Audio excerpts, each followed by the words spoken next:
Hello दोस्तों, स्वागत है आप सभी का हिंदी की आज की इस ऑनलाइन कक्षा में। तो दोस्तों, हम लोगों ने बहुत ही विस्तार से हिंदी के इतिहास को पढ़ लिया है, हिंदी की उत्पत्ति के बारे में समझ लिया है, चाहे वो भाषा का नामकरण हो या हमारे भारतीय संविधान में हिंदी का स्थान क्रम हो, और साथ ही भाषा का भी, जिसमें भाषा के प्रकार, भाषा के रूप, भाषा के कौशल और अंतर्राष्ट्रीय स्तर पर भाषा का जो स्वरूप है, उन सारी चीज़ों को समझ लिया है। बहुत ही विस्तार तरीके से लगभग 10 वीडियो में हम लोगों ने हिंदी के इतिहास को और उससे संबंधित जो भी हमारे मुख्य टॉपिक बनते हैं उनको पढ़ लिया है। और आज हम लोग व्याकरण पढ़ना शुरू करेंगे और इसमें समझेंगे व्याकरण के कितने अंग होते हैं। और हमारा जो सबसे पहला चैप्टर होगा हिंदी के अंतर्गत, वो वर्णमाला हो जाएगा, वर्ण विचार को समझेंगे। तो शुरू करते हैं व्याकरण। व्याकरण जुड़े रहिए सभी लोग। और कोई भी अगर परीक्षा है इसमें, जैसे पुलिस है, जीडी है, या फिर लेखपाल की है या एसआई की है, तो हम उन सारी चीज़ों को देखते हुए यहाँ पे पढ़ रहे हैं। वहाँ पर जिस प्रकार के, जिस लेवल के क्वेश्चन पूछे जा रहे हैं, उनको ध्यान में रखते हुए, उनका जो भी लेवल है, उन सारी चीज़ों को कवर करते हुए हम लोग पढ़ रहे हैं। तो शुरुआत से लेकर अंत तक जितना ज़्यादा हो सकेगा उस आधार पर जो परीक्षाओं में क्वेश्चन पूछे जा रहे हैं, तो उन सारी चीज़ों को कवर करके हम लोग आगे बढ़ेंगे। ठीक है भाई। व्याकरण, तो व्याकरण के अगर हम अंगों की बात करेंगे तो इसके जो अंग हैं वो 3 अंग हो जाएंगे। 3 अंग हो जाएंगे, वर्ण, शब्द और वाक्य। वर्ण, शब्द और वाक्य। ठीक है। व्याकरण के जो हैं अंग 3 हो जाएंगे, वर्ण, शब्द और वाक्य। वर्ण से ही बन जाता है वर्ण विचार, शब्द से ही बन जाता है शब्द विचार, और वाक्य से बन जाता है वाक्य विचार। यानी कि व्याकरण के जो 3 अंग हैं उनमें से पहला है वर्ण विचार, जिसमें हम वर्णमाला को समझेंगे, दूसरा है शब्द विचार और तीसरा हो जाएगा वाक्य विचार। तो व्याकरण को हम 3 भागों में पढ़ेंगे। ठीक है। तो इन सारी चीज़ों को देखते हुए, जिसमें वर्ण विचार है तो इसमें वर्ण हो गई, और संपूर्ण वर्णमाला जो भी हमारे डाउट रहते हैं वो सब कवर हो जाएंगे। ठीक है। शुरुआत करते हैं।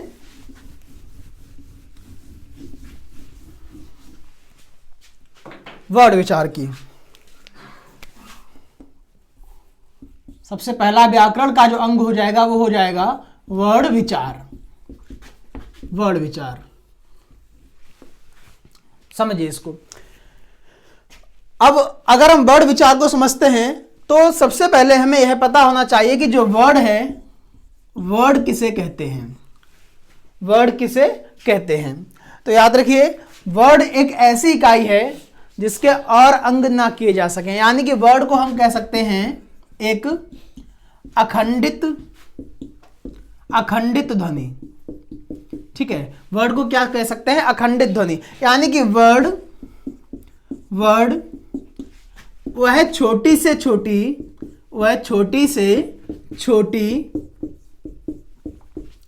इकाई है, वह छोटी से छोटी इकाई है जिसके और टुकड़े ना किए जा सकें।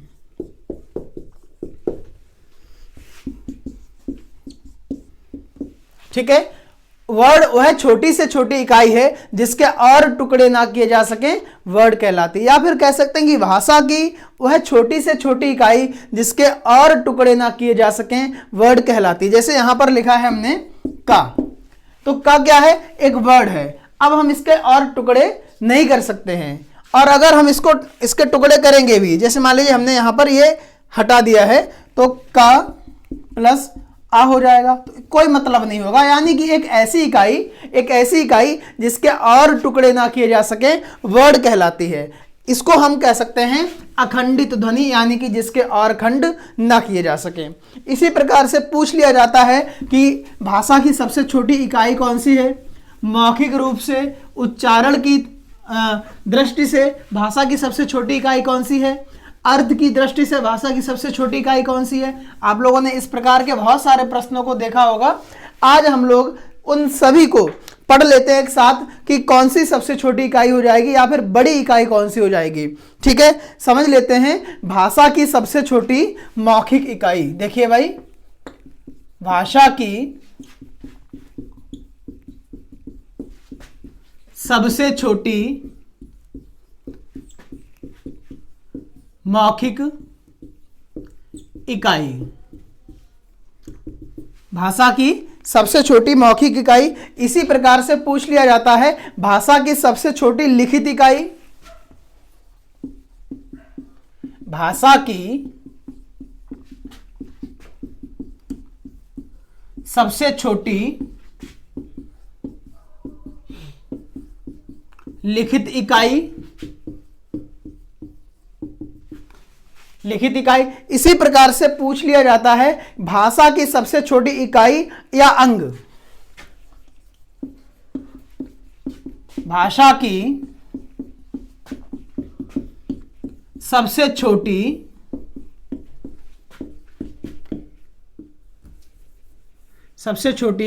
इकाई या अंग। इसी आधार पर आपसे यह पूछा जा सकता है कि अर्थ के आधार पर भाषा की सबसे छोटी इकाई,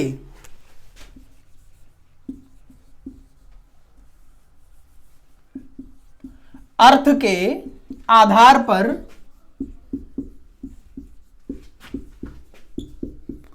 भाषा की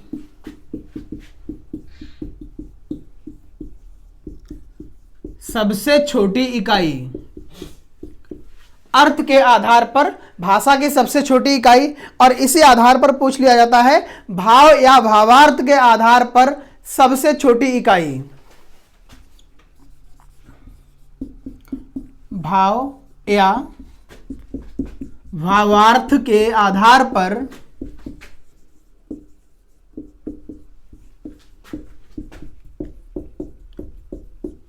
सबसे छोटी इकाई, सबसे छोटी इकाई। और इसी आधार पर एक आपसे यह पूछा जा सकता है कि भाषा की सबसे बड़ी इकाई या भाषा का सबसे बड़ा अंग। भाषा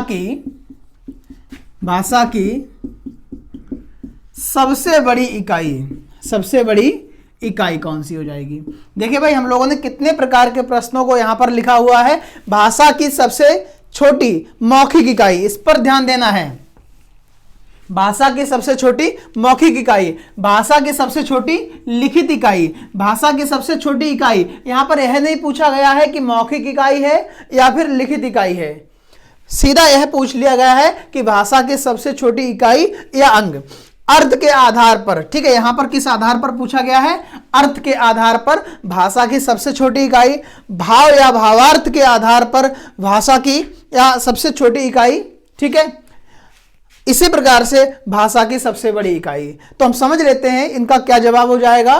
भाषा की सबसे छोटी मौखिक इकाई, हम अपने मुख से क्या बोलते हैं? सबसे पहले हमारे मुख से सबसे पहले अगर वर्ड निकलता है तो उस वर्ड को निकालने के लिए भी हमारे मुख से ध्वनि निकलती है। तो इसलिए भाषा की जो सबसे छोटी मौखिक इकाई हो जाएगी, मुख से निकलने वाली सबसे छोटी जो इकाई हो जाएगी वो ध्वनि हो जाएगी। वो क्या हो जाएगी? ध्वनि हो जाएगी। भाषा की सबसे छोटी मौखिक इकाई ध्वनि हो जाएगी। इसी प्रकार से भाषा की सबसे छोटी लिखित इकाई, हम सबसे छोटी कौन सी इकाई को लिख सकते हैं? तो क्या हो जाएगी? वर्ड हो जाएगी, वर्ड हो जाएगी। भाषा की सबसे छोटी इकाई। अब यहां पर एक चीज समझ लीजिए कि व्याकरण के जो हम लोगों ने अंगों को समझा है, अंग कितने हो जाएंगे? 3 अंग हो जाएंगे। वर्ड विचार, शब्द विचार और वाक्य विचार। तो सबसे पहला जो अंग हो जाएगा वो कौन सा हो जाएगा? वर्ड विचार। तो अगर हम उस आधार पर देखते हैं तो भाषा की जो सबसे छोटी इकाई या अंग हो जाएगी वो हो जाएगी वर्ड। कौन सी हो जाएगी? वर्ड हो जाएगी। अर्थ के आधार पर भाषा की सबसे छोटी इकाई, अगर मान लीजिए हमने यहां पर का लिखा तो का कोई अर्थ है क्या? नहीं है। लेकिन अगर हम इस का में कोई और वर्ड जोड़ देते हैं, जैसे हमने जोड़ दिया ला, तो ये क्या बन गया है? एक शब्द बन गया है छोटा सा, और इसका कोई ना कोई अर्थ है, कल का कोई ना कोई अर्थ है। तो अर्थ के आधार पर भाषा की जो सबसे छोटी इकाई हो जाएगी वो हो जाएगी शब्द।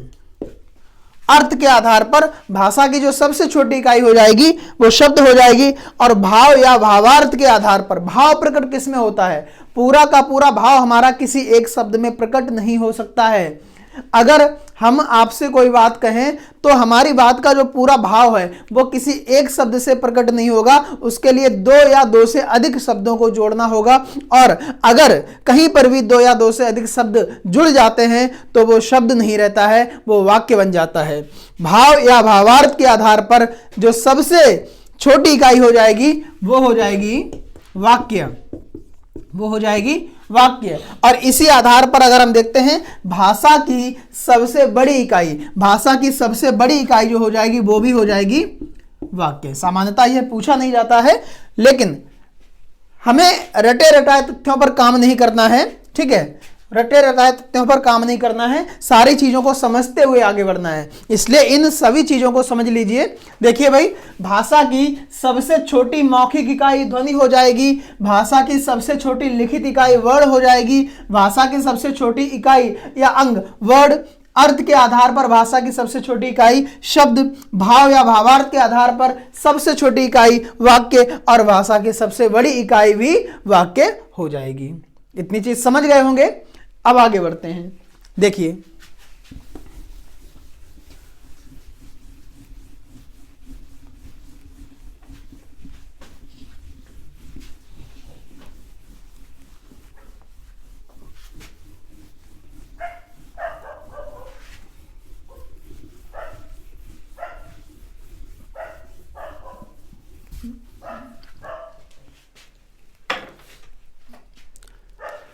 समझिए भाई, देखिए अगर हम वर्ड की बात करें, जो वर्ड है, वर्ड कितने प्रकार हो, वर्ड के कितने प्रकार होते हैं? तो वर्ड के दो प्रकार होते हैं। पहला होता है स्वर और दूसरा होता है व्यंजन। स्वर और व्यंजन। स्वर को संस्कृत में अच कहा जाता है और व्यंजन को संस्कृत में हल कहा जाता है, प्रत्याहार होते हैं, ठीक है। तो यहां पर वर्ड को अगर हम देखते हैं, वर्ड के जो भेद हो जाएंगे, वर्ड के जो भेद हो जाएंगे, इसके जो भेद हो जाएंगे वो दो भेद हैं, एक तो हो जाएगा स्वर और दूसरा हो जाएगा व्यंजन। अगर हम स्वर और व्यंजन की बात करें तो ये होते क्या हैं? जो स्वर है, स्वर जो है ये खुद में स्वतंत्र होते हैं, स्वर खुद में स्वतंत्र होते हैं, लेकिन व्यंजन जो है वो खुद में स्वतंत्र नहीं होते, यानी कि परतंत्र होते हैं, दूसरों के अधीन होते हैं। कहने का सामान्य सा अर्थ यह है कि स्वर वो वर्ड होते हैं जो स्वयं या बोलने की जो स्वयं की शक्ति होती है उसी आधार पर बोले जाते हैं, यानी कि किसी अन्य वर्ड की सहायता नहीं लेनी पड़ती है। यहाँ पर जो स्वर हैं इनका उच्चारण करते हुए हमें किसी अन्य वर्ड की सहायता नहीं लेनी पड़ेगी, लेकिन अगर हम व्यंजन का उच्चारण करते हैं तो व्यंजन को बोलने के लिए हमें किसी ना किसी स्वर की सहायता लेनी पड़ेगी, इसलिए यह स्वतंत्र नहीं होते हैं और जो स्वर हैं वो स्वतंत्र होते हैं। ठीक है भाई, यानी कि हम कह सकते हैं कि सहायता नहीं लेनी पड़ती और यहां पर स्वरों की सहायता लेनी पड़ती है, स्वरों की सहायता लेनी पड़ती है। जैसे मान लीजिए कोई भी वर्ड बोला, हमने ए बोला, तो ए को आप कितनी भी देर बोलते रहिए, यहां पर जो ध्वनि निकलेगी वो ए की ही निकलेगी, या आ बोला या उ बोला, ठीक है। यहां पर आप किसी भी स्वर को बोलेंगे तो उसी की जो ध्वनि है वो निकलती रहेगी, लेकिन अगर आपने मान लीजिए का बोला तो का के साथ में आप देख रहे हैं का जब हम बोलते हैं तो प्रारंभ में तो का उच्चारण व्यंजन के हिसाब से हो जाता है, लेकिन जब हम इसको पूर्ण करेंगे तो अंत में आ जाता है, यानी कि कोई ना कोई स्वर इसमें जुड़ जाता है। तो व्यंजन वो होते हैं जो परतंत्र होते हैं और उन्हें किसी ना किसी स्वर की सहायता लेनी पड़ती है, लेकिन जो स्वर होते हैं वो स्वतंत्र होते हैं और इनका उच्चारण जब भी होता है या इनके उच्चारण में या इनका उच्चारण करने के लिए किसी भी अन्य वर्ड की सहायता नहीं लेनी पड़ती है। उन्हीं को हम क्या कहेंगे, स्वर कहते हैं या अच कहते हैं। और व्यंजन को संस्कृत में हल कहते हैं, जो कि परतंत्र होते हैं, जो कि परतंत्र होते हैं और इनका उच्चारण करते समय हमें स्वरों की सहायता लेनी पड़ेगी। अब समझिए, इसके बाद में हम लोग समझ लेते हैं अब स्वर को। स्वर एक एक करके पढ़ लेंगे। पहले स्वर को पढ़ लेते हैं, स्वर के प्रकार सभी देख लेंगे, उसके बाद पढ़ेंगे व्यंजन। ठीक है, तो स्वर जो हैं ये कैसे होते हैं, स्वतंत्र होते हैं। स्वर स्वतंत्र होते हैं। स्वर के प्रकारों को समझ लेंगे और इनकी संख्या को समझ लेंगे। तो अगर बात की जाए स्वरों की जो संख्या होती है वो कितनी होती है, संख्या इनकी कितनी होती है, देखिए भाई देख लेते हैं।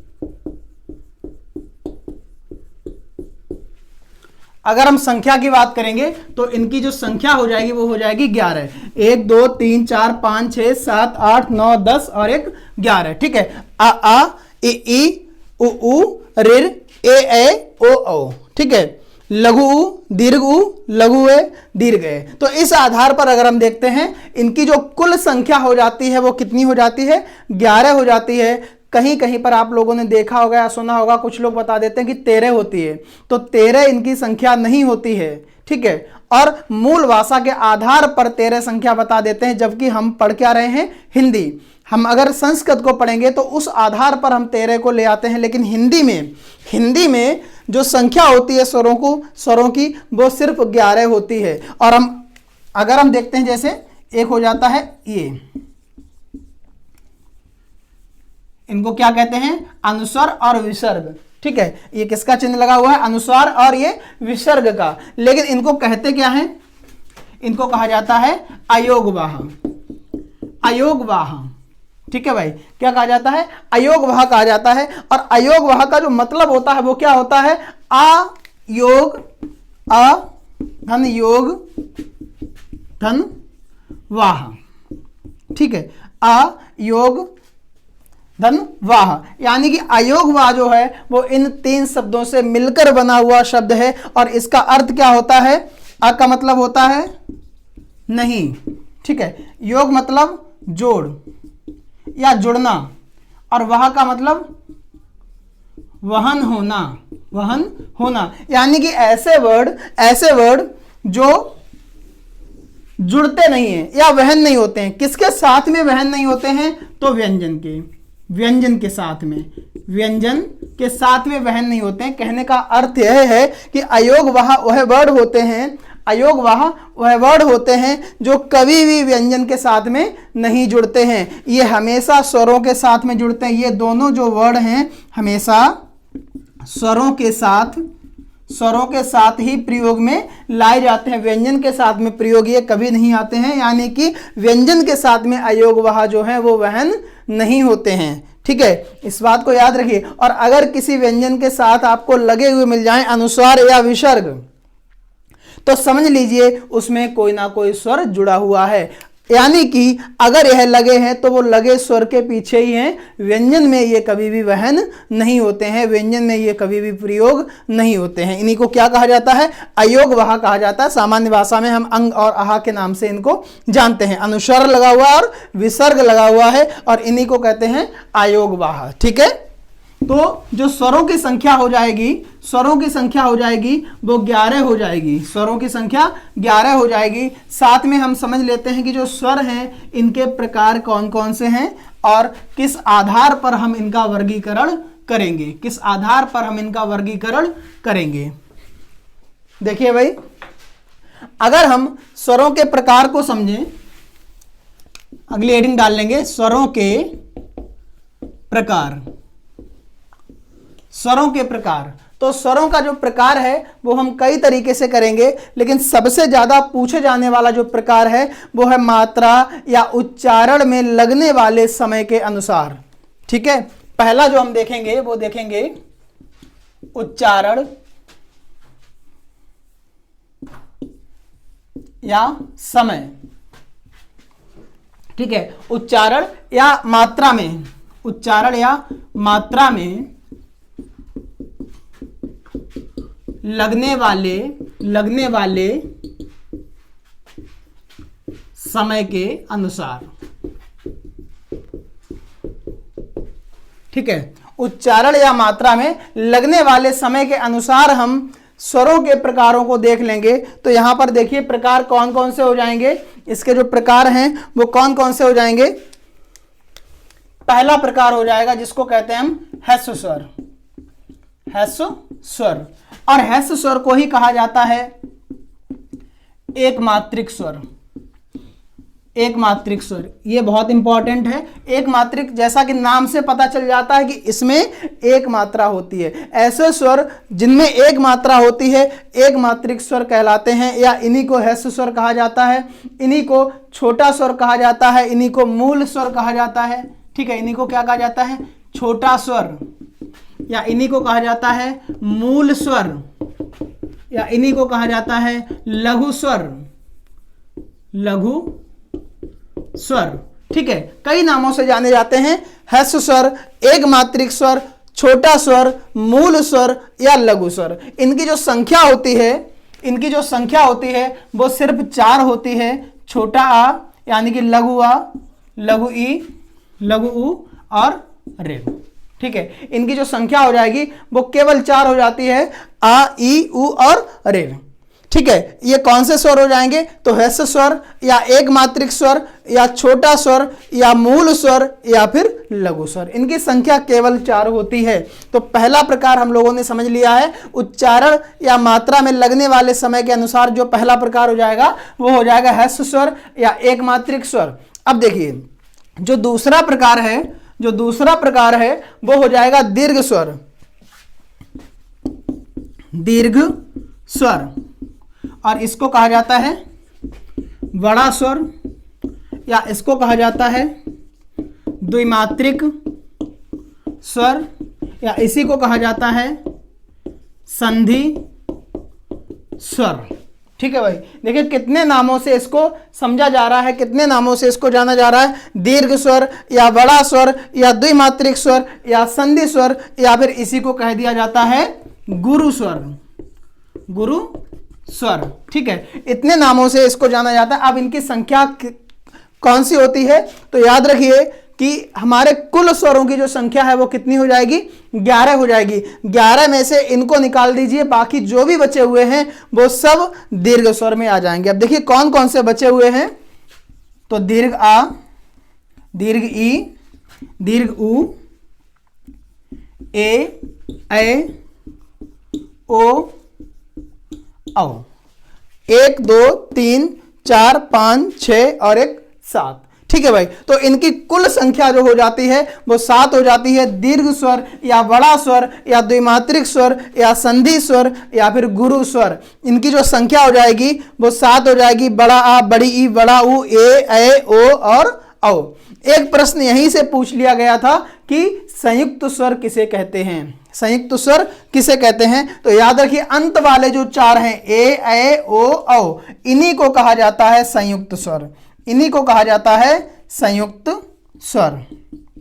ठीक है भाई, इनको क्या कहा जाता है, संयुक्त स्वर कहा जाता है। तो अगर आपसे पूछा जाए कि दीर्घ स्वरों की संख्या कितनी हो जाएगी, तो कुल आप 7 ही बताएंगे। अगर आपसे पूछ लिया गया कि संयुक्त स्वर की संख्या कितनी है, तो संयुक्त स्वर की जो संख्या हो जाएगी वो सिर्फ और सिर्फ 4 हो जाएगी। कौन से हो जाएंगे, ए, ओ, औ। ये जो अंत वाले 4 हैं इन्हीं को संयुक्त स्वर कहा जाता है, इन्हीं को संयुक्त स्वर कहा जाता है। लेकिन दीर्घ स्वरों की जो कुल संख्या हो जाती है वो 7 हो जाती है। ठीक है, तो हम लोगों ने 2 प्रकार समझे हैं, कुल 3 प्रकार हैं। देखिए ह्रस्व स्वर, एक मात्रिक स्वर, छोटा स्वर, मूल स्वर या लघु स्वर। इनकी संख्या छोटा आ, छोटी ई, छोटा ऊ और रे यानी कि 4 है। दीर्घ स्वर बड़ा स्वर, द्विमात्रिक स्वर, संधि स्वर और गुरु स्वर, इनकी संख्या 7 हो जाएगी। बड़ा, बड़ी, बड़ाऊ, ए, ओ, औ, और इसी में शामिल होते हैं संयुक्त स्वर जिनकी संख्या केवल 4 होती है। अब तीसरा जो प्रकार है उसको समझ लेंगे, तीसरा जो प्रकार है उसको समझ लेंगे, और तीसरा प्रकार हमारा हो जाएगा प्लुत स्वर।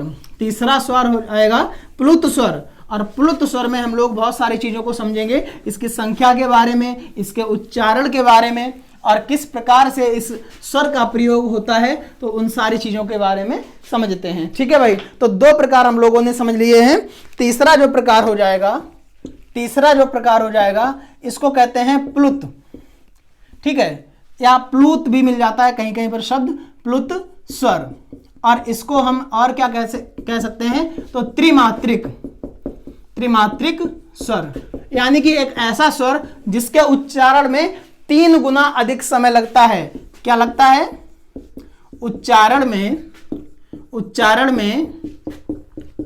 3 गुना अधिक, 3 गुना अधिक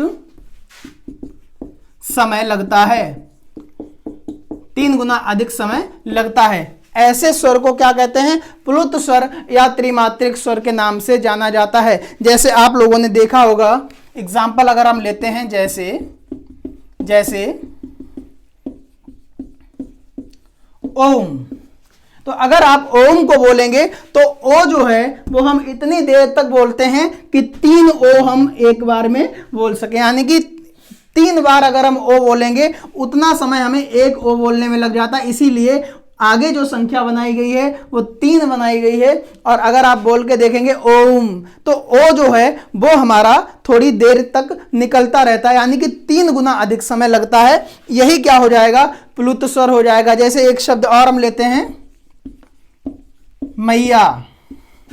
इस प्रकार के चिन्ह आप लोगों ने देखे होंगे, यानी कि शब्द जो है इसका उच्चारण समाप्त नहीं हुआ है, मैया, यानी कि या जो है वो चलती रहती है कितनी भी देर तक। और इसी प्रकार से यह जो चिन्ह है एस जैसा जो चिन्ह हमें प्रतीत हो रहा है, यह प्लुत स्वर को ही इंगित करता है। यह शब्द जो है और इस प्रकार का जो चिन्ह लगा हुआ है यह प्लुत स्वर को ही इंगित करता है। ठीक है भाई, अगर हम इसकी संख्या की बात करते हैं, प्लुत स्वर में संख्या की बात करते हैं, आंकड़ों पर विशेष तरीके से आप लोग पूरा विश्वास रखना, आंकड़े बिल्कुल तथ्यात्मक हैं, पूरी तरह से चेक किए हुए हैं, पूरी तरीके से सच हैं। आपको बहुत कम किताबों में मिलेगा या ना भी मिलेगा कि इनकी संख्या कितनी होती है। बहुत सारे विद्यार्थियों को पहली बार पता चलेगा कि अरे प्लुत स्वर की भी संख्या होती है, हमने तो कभी पढ़ा नहीं है कि प्लुत स्वर की भी संख्या होती है। हमने सिर्फ इतना पढ़ा है कि जिन स्वरों के उच्चारण में 3 गुना अधिक समय लगता है उनको प्लुत स्वर कहते हैं, लेकिन संख्या के बारे में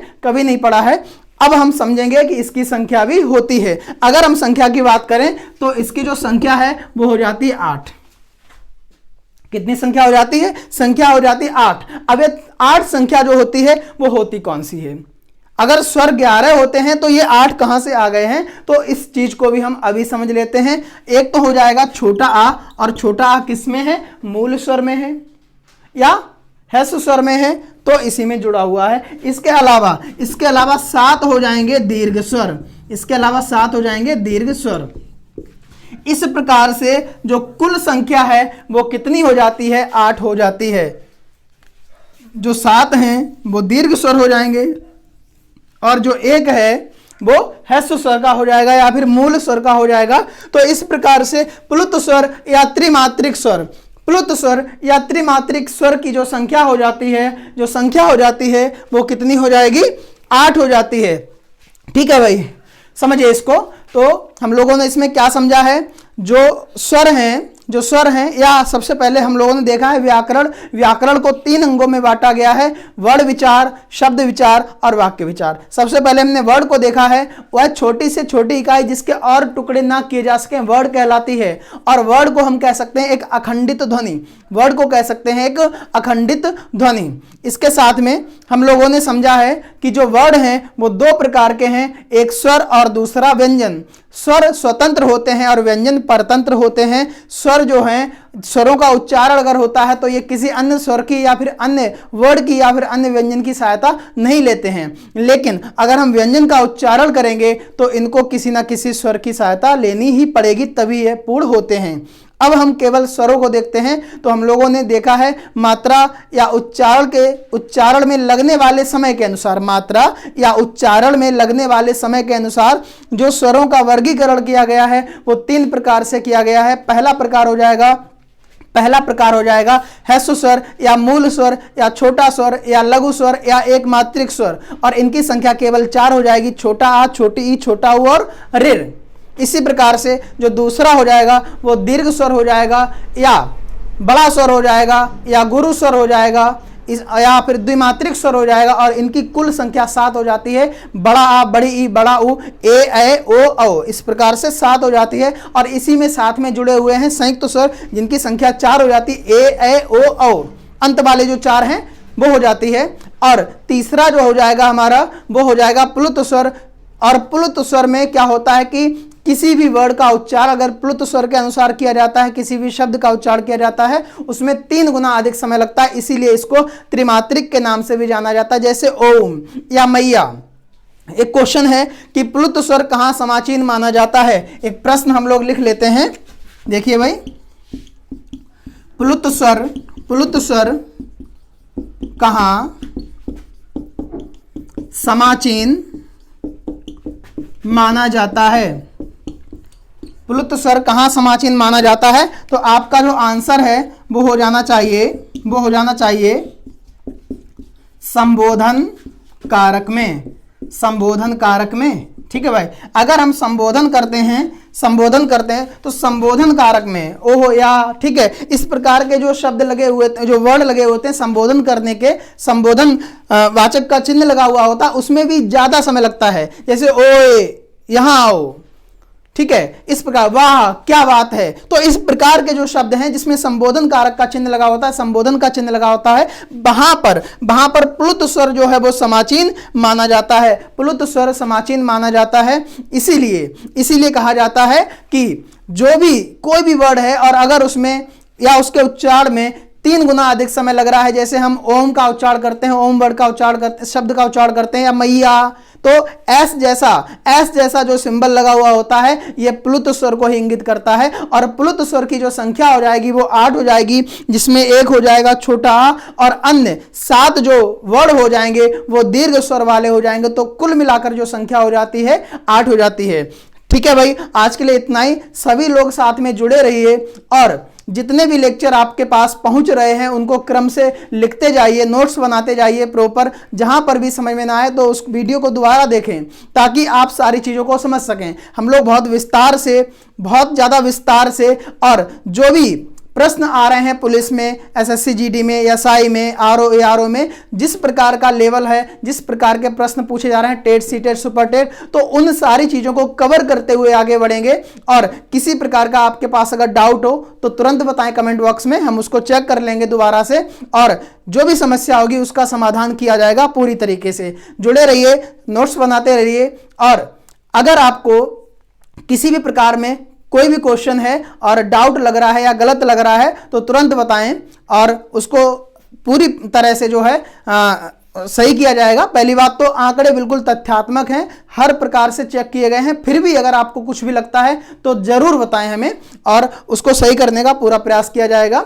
बिल्कुल एक क्रम के आधार पर, एक लय के आधार पर हम लोग नोट्स को आगे बढ़ा रहे हैं, क्लास को आगे बढ़ा रहे हैं। तो सबसे पहले हम लोगों ने हिंदी का पूरा इतिहास और उसका जो भी वर्गीकरण है उन चीज़ों को समझ लिया है। इसी प्रकार से हम क्रम से आगे बढ़ते जाएंगे और प्रत्येक टॉपिक को बहुत ही विस्तार तरीके से, लेकिन बहुत ही आसान तरीके से, बहुत ही सरल तरीके से आगे बढ़ाएंगे। तो आज के क्लास में इतना ही, मिलते हैं अगली क्लास में, तब तक के लिए धन्यवाद।